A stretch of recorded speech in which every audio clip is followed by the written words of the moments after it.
یا ایہا الذین آمنوا، اے ایمان والو، اللہ کا پیغام مومنوں کے نام۔ الحمدللہ رب العالمین والصلاة والسلام علی سید المرسلین، اما بعد فاعوذ باللہ من الشیطان الرجیم، بسم اللہ الرحمن الرحیم۔ الصلاة والسلام علیکہ یا رسول اللہ وعلی آلکہ واصحابکہ یا حبیب اللہ، الصلاة والسلام علیکہ یا نبی اللہ وعلی آلکہ واصحابکہ یا نور اللہ۔ میٹھے میٹھے اسلامی بھائیوں اور مدنی چینل کے ناظرین، سلسلہ ہے اللہ کا پیغام مومنوں کے نام۔ الحمدللہ اس سلسلے میں قرآن پاک کی آیت، اس کا ترجمہ اور اس کی کچھ تفسیر سننے کی کوشش کرتے ہیں، ان آیتوں کو شامل کرتے ہیں جس میں اللہ رب العزت نے قرآن مجید فرقان حمید میں ہم مسلمانوں سے، جی ہاں مومنوں سے گویا براہ راست کلام کیا ہے، یا ایہا الذین آمنوا کہہ کر۔ آج کون سی آیت شامل کی جا رہی ہے؟ آئیے آیت کی تلاوت سنتے ہیں۔ پارہ دوسرا ہے، سورہ بقرہ، آیت نمبر ہے 208۔ پہلے تلاوت، پھر انشاءاللہ ترجمہ اور اس کے تحت کچھ تفسیر کے مدنی پھول سنیں گے۔ تلاوت قرآن مجید۔ یا ایہا الذین آمنوا ادخلوا فی السلم کافۃ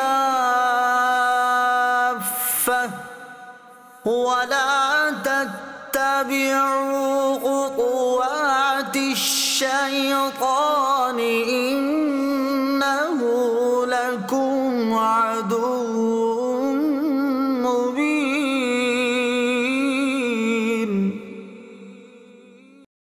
سبحان اللہ۔ اب آئیے ذرا ترجمہ سنتے ہیں۔ اے ایمان والو، اسلام میں پورے داخل ہو اور شیطان کے قدموں پر نہ چلو، بے شک وہ تمہارا کھلا دشمن ہے۔ ادخلوا فی السلم کافہ، اس کی تفسیر صراط الجنان میں ہے، اسلام میں پورے داخل ہو جاؤ۔ شان نزول کیا ہے؟ اہل کتاب میں حضرت عبداللہ بن سلام رضی اللہ تعالیٰ عنہ اور ان کے اصحاب تاجدار رسالت صلی اللہ تعالیٰ علیہ وسلم پر ایمان لانے کے بعد شریعت موسوی کے بعض احکام پر قائم رہے، یعنی شریعت حضرت موسیٰ علیہ السلام کی شریعت پر قائم رہے۔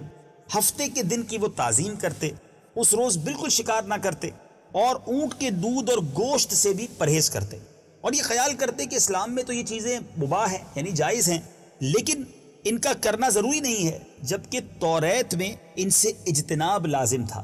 توریت میں اس سے رکنے کا، اس سے بچنے کا فرمایا گیا ہے، تو ان کے ترک کرنے میں، ان چیزوں کو استعمال نہ کرنے میں اسلام کی مخالفت بھی نہیں ہے، اور توریت کے احکام پر حضرت موسیٰ علیہ السلام کی شریعت کا بھی اتباع ہو جائے گا، اس پر بھی عمل ہو جائے گا۔ اس پر یہ آیت نازل ہوئی اور ارشاد ہوا کہ اسلام کے احکام کا پورا اتباع کرو، پورا فالو کرو، یعنی توریت کے احکام منسوخ ہو گئے، اب ان کی طرف توجہ نہ دو۔ میٹھے میٹھے اسلامی بھائیوں، یاد رکھیے اس آیت سے بہت خوبصورت باتیں، بہت اہم باتیں ہمیں سیکھنے کو مل رہی ہیں کہ داڑھی منڈوانا، مشرکوں سا لباس پہننا، اپنی معاشرت، اپنا رہن سہن، اپنی زندگی کے معاملات بے دینوں جیسے کرنا، یہ سب ایمان کی کمزوری کی علامت ہے۔ جب مسلمان ہو گئے ہیں تو سیرت و صورت، ظاہر و باطن، عبادت و معاملات، رہن سہن، میل اور برتاؤ، زندگی اور موت، تجارت و ملازمت، سب میں اپنے دین پر عمل کرو۔ نیز یہ بھی معلوم ہوا کہ مسلمان کا دوسرے مذاہب یا دوسرے دین والوں کی رعایت کرنا یہ شیطان کے دھوکے میں آنا ہے۔ اب دیکھیے نا، اونٹ کا گوشت کھانا اسلام میں فرض نہیں ہے، مگر یہودیوں کی رعایت کے لیے نہ کھانا یہ بہت سخت، یعنی بڑا جرم ہے۔ یوں ہی کسی جگہ اذان بند کرنا یا اذان آہستہ آواز سے دینا، سب اسی میں داخل ہے۔ عشق الہی کی آگ، سبحان اللہ، بہت خوبصورت بات مفسرین نے لکھی کہ اے ایمان والو کہہ کر یہ بات جو کی گئی، اس کے پیچھے کیا راز ہے، اس کے پیچھے کیا حکمت ہے۔ بعض احکام مسلمانوں کو پکار کر سنائے گئے تاکہ اس ندا سے مسلمان میں عشق الہی کی آگ بھڑکے، رب کے بندے کہہ کر پکارا جا رہا ہے، اور عشق جو ہے نا، اس سے مشکل کام بھی آسان ہو جاتے ہیں۔ حضرت ابراہیم علیہ السلام جو نارے نمرود میں بے خطر چلے گئے، یہ عشق ہی تو تھا، عقل تو سوچتی رہ جاتی۔ یاد رہے کہ مشکل فیصلے جو ہوتے ہیں نا، وہ عشق سے آسانی سے ہو جاتے ہیں، عقل کے لیے نہیں۔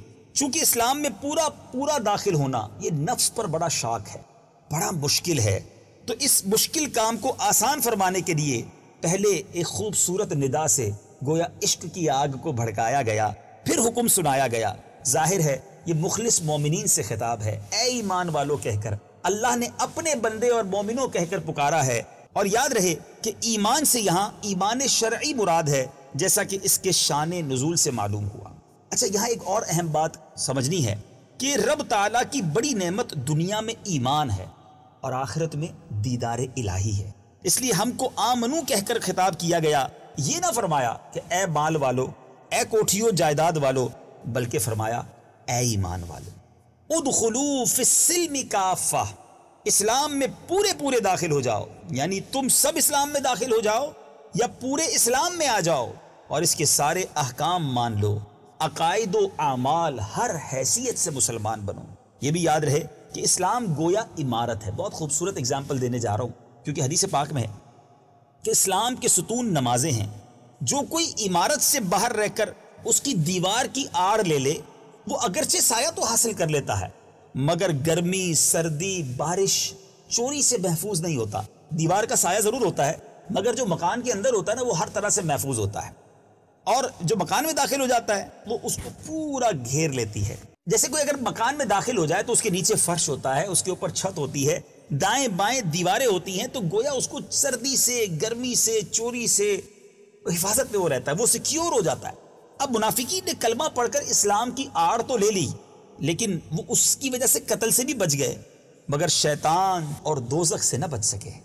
اور مومن اسلام میں اس طرح داخل ہو گئے کہ دل میں اسلام کے عقائد آ گئے، دماغ میں عشق نبی کا سودا سما گیا، اعضاء میں اسلام کے احکام نظر آنے لگے، وہ مومن بفضلہ تعالی ہر طرح سے محفوظ ہو گئے۔ اس لیے ارشاد ہوا کہ اسلام میں داخل ہو جاؤ، محض اس کی آڑ نہ لو۔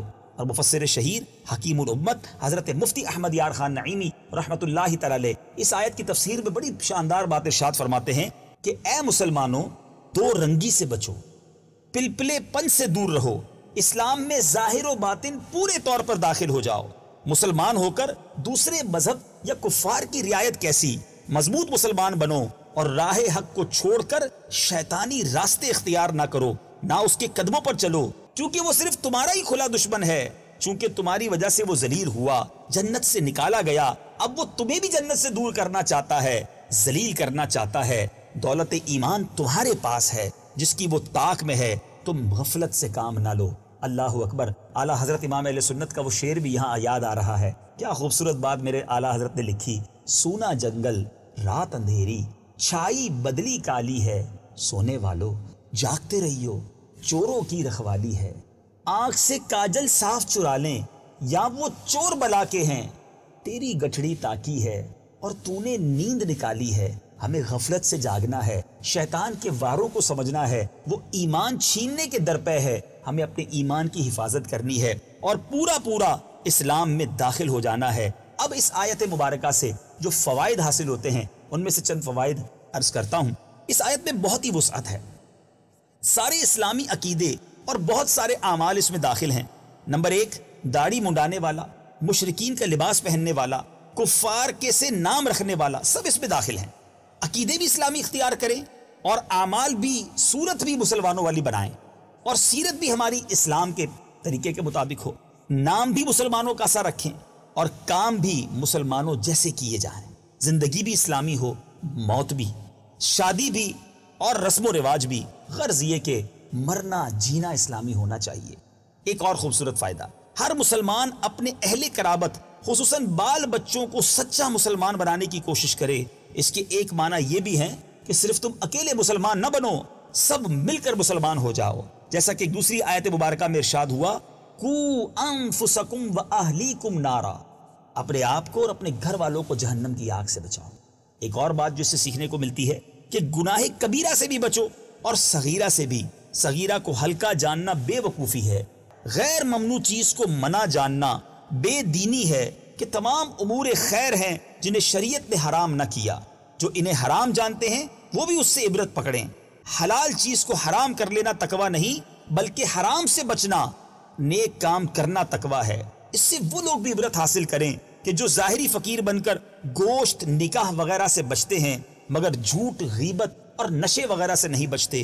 تقویٰ تو نبی پاک علیہ الصلوۃ والسلام کی پیروی میں ہے۔ اللہ تعالیٰ مجھے اور آپ کو حقیقی معنوں میں پورا اسلام میں داخل ہونا نصیب فرمائے۔ اے کاش سر تاپا دل کی گہرائیوں سے ہم اسلام کی تعلیمات پر عمل کرنے والے بن جائیں۔ رب کریم ہم سب کے دلوں کو نور قرآن سے منور فرمائے۔ کیا بات ہے قرآن مجید کی، ایک آیت ہوتی ہے اور اس میں کتنے پیارے پیارے مدنی پھول ہوتے ہیں۔ کاش ہم سب قرآن پڑھنے والے، سمجھنے والے اور اس پر عمل کرنے والے بن جائیں۔ اگلے سلسلے اللہ کا پیغام مومنوں کے نام میں ایک اور آیت قرآنی، اس کا ترجمہ اور اس کی تفسیر کے چند مدنی پھول لے کر حاضر ہوں گے۔ صلو علی الحبیب صلی اللہ تعالی علی محمد صلی اللہ علیہ وسلم۔ یا ایہا الذین آمنوا، اے ایمان والو،